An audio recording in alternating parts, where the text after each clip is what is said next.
Welcome everyone to this episode of Manufacturing Talk Radio. I'm Tim Grady. I'm here with Lou Weiss, who's the founder of Manufacturing Talk Radio and also the president of All Metals and Forge Group.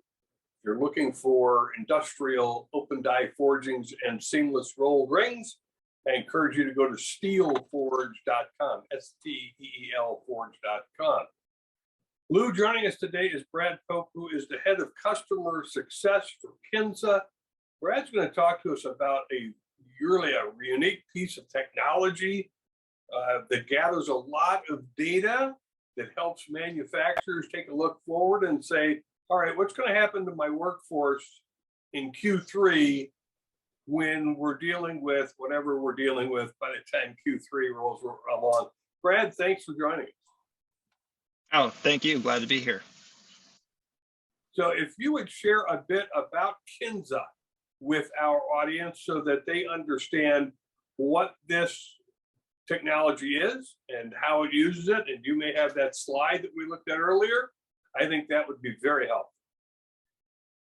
Yeah, happy to share that. And as I pull this up, just to describe it a little bit more, Kinsa uses technology to understand where illness is and where it's headed in real time. And we use that to take some of the unpredictability out of the illness season, which is helpful for manufacturers, both their planning and their supply chain. And let me know when you can see my screen. Yep. Fantastic. So if you think about someone's illness journey, right? If you think about in the past when you've gotten sick, you probably started out healthy, and then all of a sudden some symptoms started to develop. And then from there, you probably did some things to relieve those symptoms, whether that was over-the-counter medicine, going out and buying Kleenex, etc. From there, symptoms might have gotten better, and you were healthy again. That happens to most folks where after symptom treatment, they recover. But then there's a proportion of folks that actually go into the healthcare system, right? Go to see a doctor after the symptoms get worse, etc. So the unique part with Kinsa data is that we have smart thermometers, and we have over 5 million users within the US of our Kinsa smart thermometer and connected app. So as soon as someone starts to feel sick or get symptoms, reach for the smart thermometer in their home and not only take their temperature, but also put in information about whether they have cough or sore throat, etc., in order to get a care recommendation from the app. Now, Kinsa uses that information to understand where folks are getting sick in real time. Now, we aggregate and anonymize that data, but we can essentially tell as soon as an outbreak is happening. Whereas if you look at other data that's out there, it takes time for that to get into the medical center. It's actually a fundamentally different data set since not all folks actually go and visit a doctor. Did that answer the question, Tim? Yeah, I think it's excellent, this smart thermometer, and I didn't realize there was an associated app where they put in additional data so that Kenza has that data to begin to take a look at where illness is happening.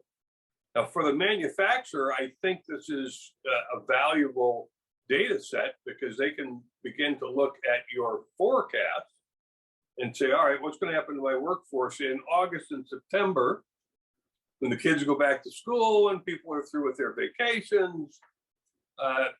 Because one of the concerns Lou and I have experienced is the workforce availability in the supply chain. I mean, the supply chain isn't broken because people aren't making stuff. It's broken because people can't make the stuff they used to because their workforce is down by 40%, or ship it because their shipping people are down by 40%, or the crews on the ships are down by 40%.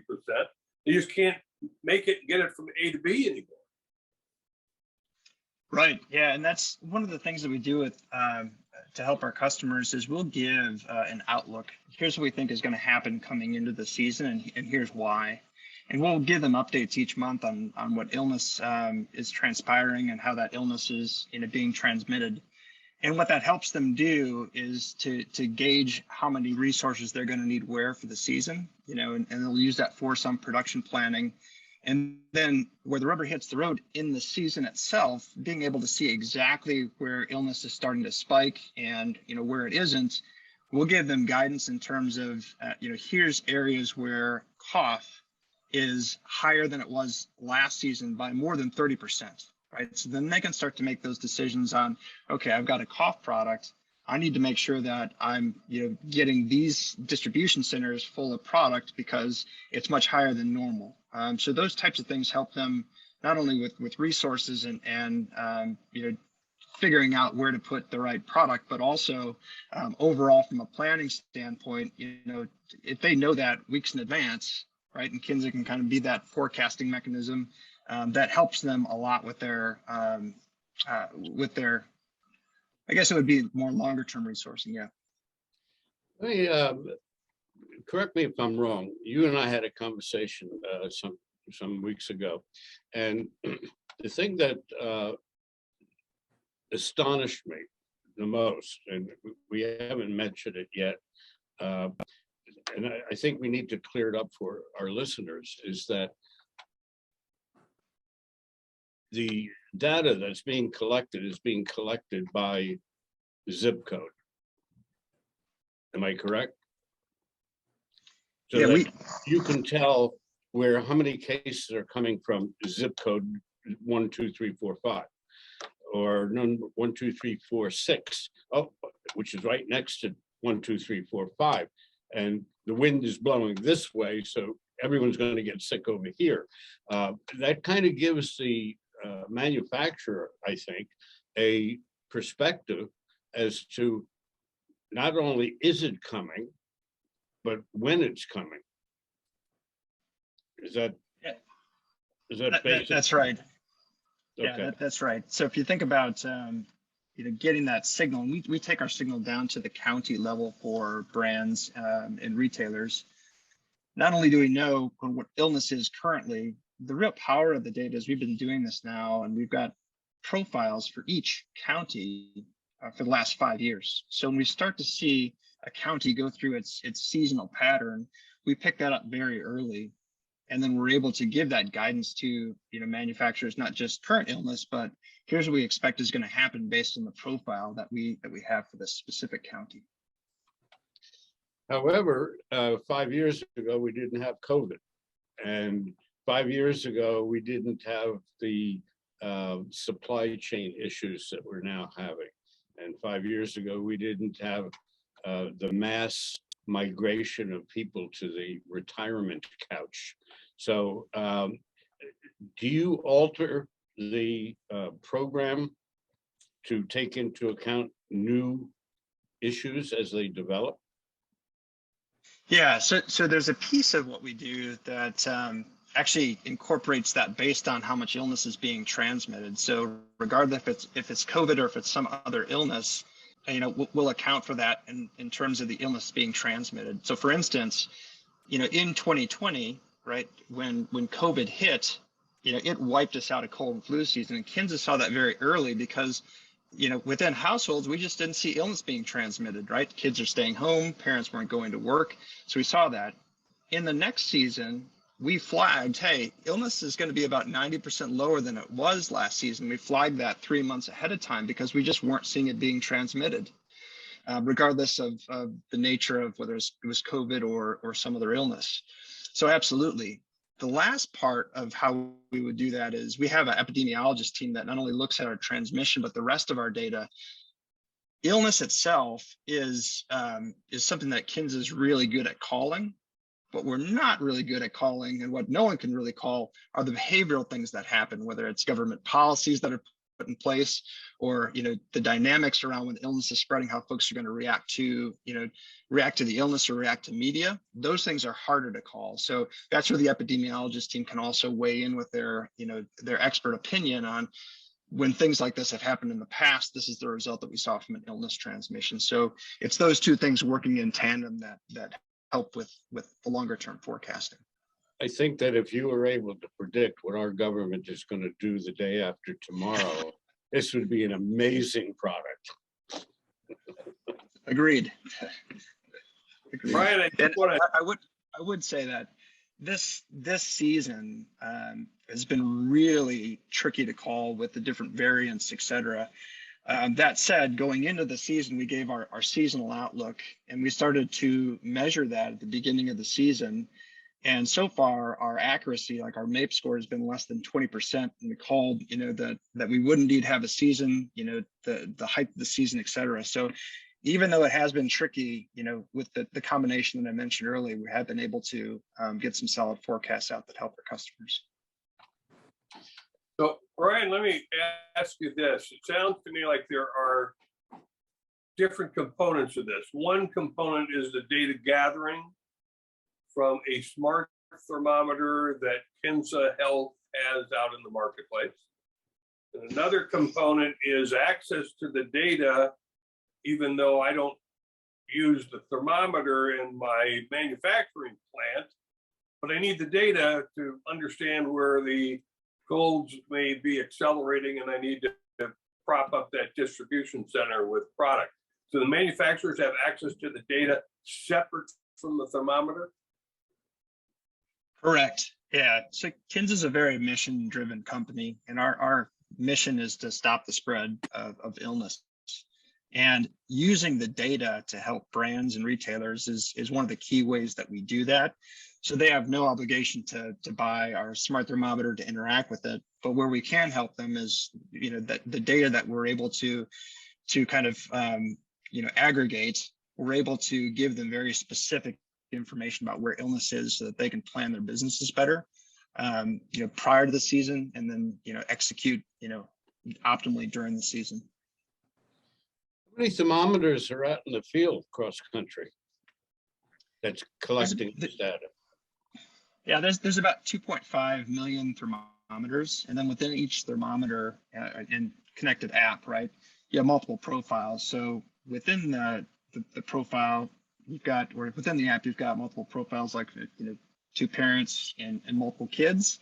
On average, there's about 2 profiles per deployment. So that's about 5 million profiles total. That's pretty neat. Clearly it's a mathematically statistical, reliable data set. Yeah, at the end of the day, to really get in front of where illness is and the impacts of that are, you've got to use the most up-to-date data. And that is the best way to gauge where illness is throughout the country. And for me, kind of as a data scientist, the proof is in the pudding. So when we look at the sales correlations, here's what ended up happening with sales, and here's what the cough profile was in this area of the country. We compare those things extremely tight, right? So the signals itself that Kinsa has are very tied to what ends up happening in retail. I lost my point. The information that you have, obviously it's on your website. So why don't we give our listeners your URL website information in case we start to lose some of the listeners as we move along.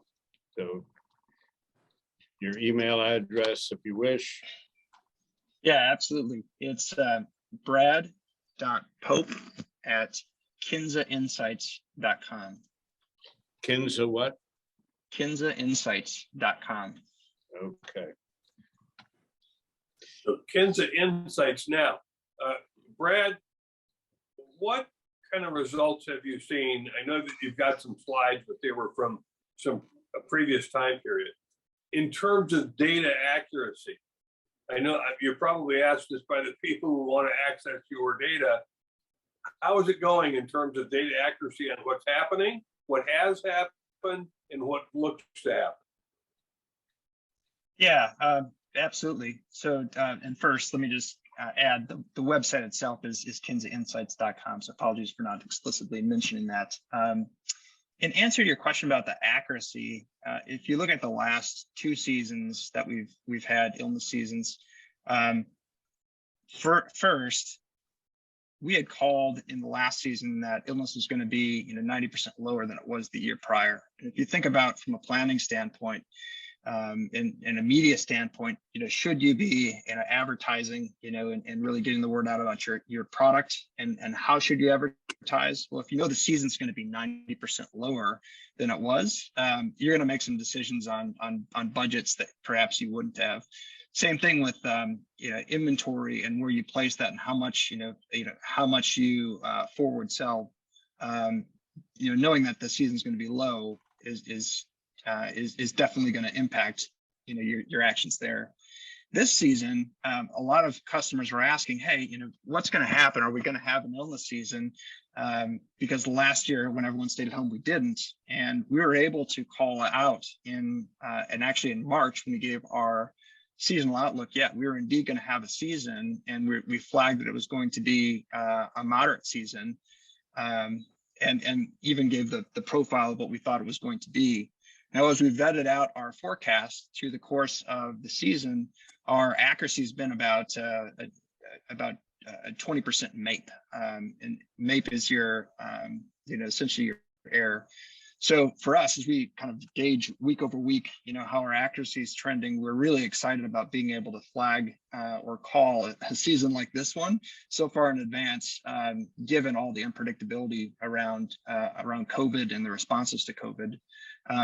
In an average season, we're able to do something similar where our in-season accuracy is about a 10% error. So when we call the beginning of the season in November all the way through the end of April, our accuracy is 90%, our error is about 10% on that. I would say that's pretty good. If I'm a manufacturer and I've now planned my normal production era, that and now you giving me this information, well, should I bring in more inventory or less inventory? The economics of what's been going on has actually been most helpful for manufacturers the Institute of Supply Management, for example, they come out with their report every month, and the only number that keeps on going lower and lower is inventory. So people are afraid to buy inventory, to invest money in inventory when they're worried about sales, which is up, but they don't have employees, and they're retiring, they're dying, they're going to the retirement couch, and so on and so forth. That's probably the biggest problem that exists, is the employee situation. And your information certainly adds to the ability to be able to predict as to what's coming. Yeah, absolutely. And there's been a scarcity problem throughout the course of this season as well. If you think about the demand that occurred for a lot of over-the-counter products, shelves were empty, right? And then there becomes this question between, the manufacturers and the retailers. Okay, I don't have enough product to send to you. So as you're having these quote-unquote allocation conversations, being able to use real-time data to say, here's where illness is spreading in the country right now. So I'm going to send, X amount of product there because I know that they're going to have more illness and there's going to be more real demand there, versus just trying to, spread that inventory across the entire country where it might not be used in some areas where illness is not being higher. So that's another way that companies have tried to be more targeted, given the constraints that they have, right? There's definitely a scarcity problem. How can we make sure that we still get product to the place that's going to do the most good? You brought up an interesting point about the manufacturers, and I think with regards to stock inventory on the shelves in, let's say, the food environment. One of the things that I've noticed is that a particular product comes in 3 different sizes, or used to. Now you go to the store and they don't have the 3 different sizes. They only have the one size, the small one. So now, instead of selling this large one at a discounted price because you're buying volume, they stop with the large jars and they only go with the small jars, which means that somebody has to buy 2 or 3 times more goods at a much higher rate than they did before. So I don't want to accuse, but it would seem to me that it's a profit motivation situation where, okay, I'll get my goods out, but I need to get a higher price. And I'm not going to sell the large size, not for now, not for next year. I'm only going to sell the little size, and they're making more profit. Have you experienced this, or is there any validity to my theory? I think what I have seen with a lot of our customers is they went through, the initial pandemic, and there wasn't enough supply to go around. It was almost like a SKU rationalization where they said, okay, we can't, manufacture all the different variations that we had before. We just need to pick the top, main sellers and make sure that our product is there for customers. And so it's interesting to hear you say that, because I wasn't aware that what they picked for their top lines were smaller packages, but I suppose that could be the case. We've seen, I picked up on one particular product, which I won't go into now, but I did pick up on one. And I'm not a grocery store type of guy. I don't go running into the grocery store, but I have gone in just to test out my theory and see, are all of the products here, are they the smaller version of what used to be the larger version? And I really believe that there is, there seems to be some food manufacturers that are doing exactly that. And not to fault them for it, because they don't want to buy all the large stuff no one's going to buy. And if they're going to buy the small one, I want to get my full profit. So check it out. It might take you to the club channel, right, where the packages are infinitely larger. Right. Yeah, that's right. You buy a 6-month supply. That's right. That's right. Brad, before we wrap up, is there anything else about what's happening with Kinsa and this smart thermometer that we want to share with our listeners and viewers? Yeah, I think for us, as we look at what's going to happen next, there's a lot of questions about the 22-23 season, and I think the only way that that we're going to get in front of this as a from a brand and a retail standpoint is to use the best data that's out there, and so that includes not only looking at what's happening now coming out of this season and the transmission rates and what we're seeing with the most recent variant, the Omicron, but also as we go into next season, continually monitoring what's going to happen with illness and then making the best judgment real time that we can. So it goes back to the earlier point that to really plan your business, as well as possible in uncertain times like we're in, you do need the best data that's out there. Great. Granted. Yeah, it's going to be great data. Encourage people to go to Kinsa, that's Kinsa, KinsaInsights.com. Begin to familiarize yourself with this. If you are a manufacturer that's dealing with a consumer product in particular, you might want to take a look at this. I think that data could help you plan, as Brad has pointed out, your advertising, your distribution. So again, that's KinsaInsights.com. And Brad, thanks for being with us. Oh, it's a pleasure. Thanks for having me. Appreciate it. Thank you, Brad. Appreciate it. Good luck. And good luck finding the right pack size, Lou. I feel for you. Thank you much. Cheers. We appreciate all of you who have joined us on Manufacturing Talk Radio. While you're out surfing the web at KinsaInsights.com, be sure to stop over at jacketmediaco.com, where you can find this podcast and all of the others, or check out our YouTube channel. You will also find us if you follow us on Facebook and Twitter. And thanks for listening to this episode of Manufacturing Talk Radio.